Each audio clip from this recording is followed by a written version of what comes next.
Je suis l'ami de Madame Paul Biya. L'acte du serment signé par le chef de l'État et moi-même, président de l'Assemblée.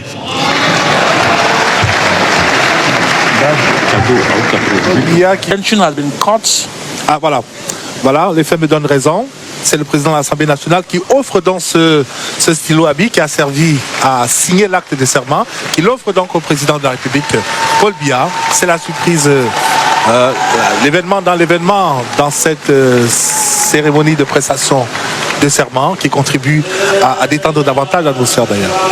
Signer les décisions au prochain gouvernement, il ne pourra pas. Is that a premonition? Is that a premonition? If Mark Mejo, I must say, he has spoken it out. What many Cameroonians a Republican honor. Je suis l'ami de Madame Paul Biya. Alors, tout cela pour traduire la grande proximité qu'il y a entre ces deux hommes d'État, entre Kaba-Yégué et Paul Biya. On l'a dit, c'est depuis 1992 quand même qu'il a bénéficié de façon constante de l'investiture du RDPC, qu'il a porté cette investiture-là à la tête de la Chambre basse du Parlement. Et pour dire un mot sur ce palais des Verts, c'est un geste simple, presque banal. Un président de l'Assemblée nationale tend un stylo au chef de l'État. Les caméras s'ajustent, les flashs crépitent, les applaudissements fusent. Le décor est solennel, l'instant paraît historique. Mais derrière cette apparente normalité se cache une scène d'une ironie mordante, presque cruelle.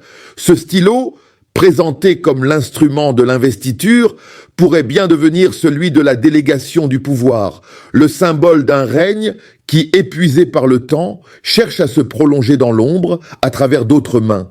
Et tout cela se joue tranquillement sous les yeux d'un peuple qu'on veut endormir une fois de plus. La scène pourrait faire sourire si elle n'était pas si triste. Le président de l'Assemblée nationale, vieux compagnon du régime, tend le stylo comme on tend un flambeau qui s'éteint. Il le fait avec cette fausse gravité, cette lenteur rituelle qui veut donner du poids à l'instant.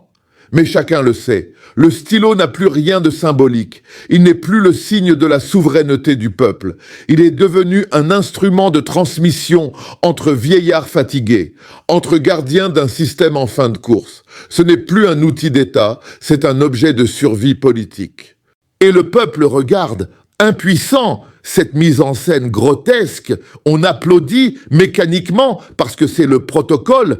Les journalistes, eux, commentent, justifient, rationalisent. Ils parlent de continuité, de sagesse, d'expérience, comme s'il fallait trouver des mots nobles à une réalité triste, celle d'un pouvoir qui n'a plus de souffle, d'un pays qui vit au ralenti, d'un État qui se maintient debout uniquement par habitude. Le rire devient nerveux, forcé.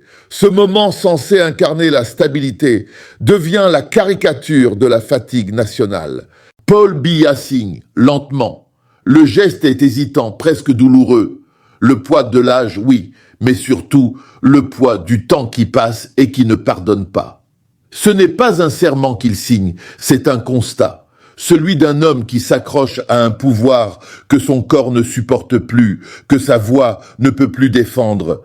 Et derrière lui, une assemblée de vieillards complices, tous figés dans un sourire poli, comme s'ils assistaient à la répétition d'une pièce qu'ils ont déjà trop jouée. Le stylo passe de main en main, mais c'est l'image qui reste. Un pays tenu par des mains tremblantes, un pouvoir qui se transmet dans le silence, sans courage, sans vérité. Car oui, ce stylo servira bientôt à autre chose.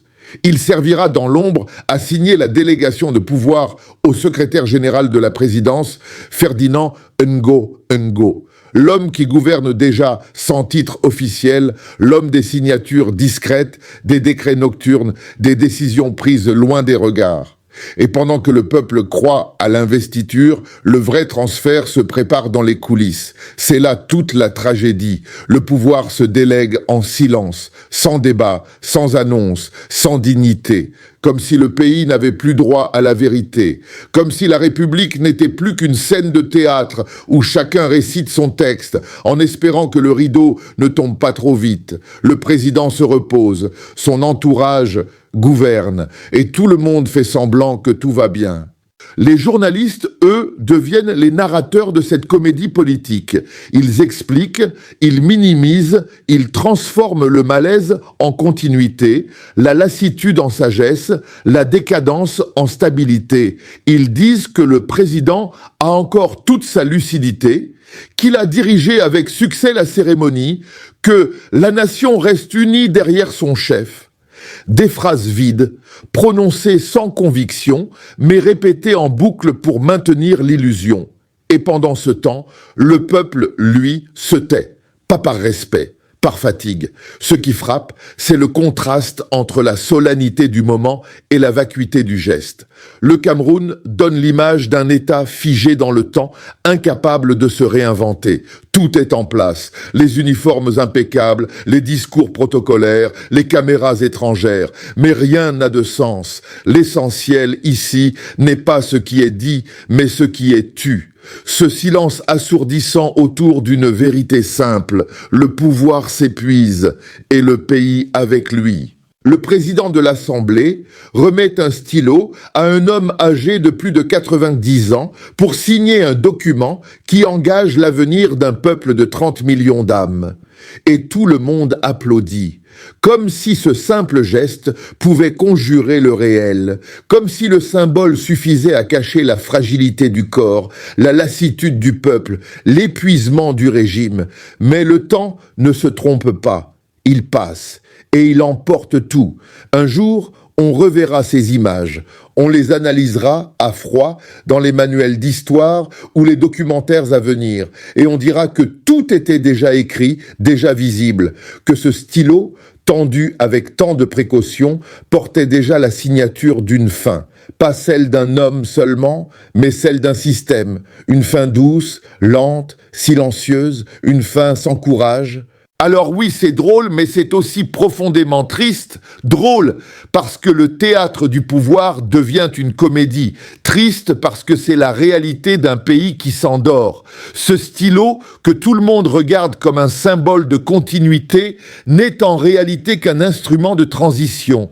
Il ne trace pas la route de l'avenir, il signe la fatigue du présent, et pendant que les applaudissements résonnent, pendant que les caméras s'éteignent, un sentiment persiste, celui que le Cameroun lui aussi a besoin de se réveiller. Ce jour-là, le président a signé son investiture, mais peut-être sans le savoir, il a aussi signé la fin d'une époque.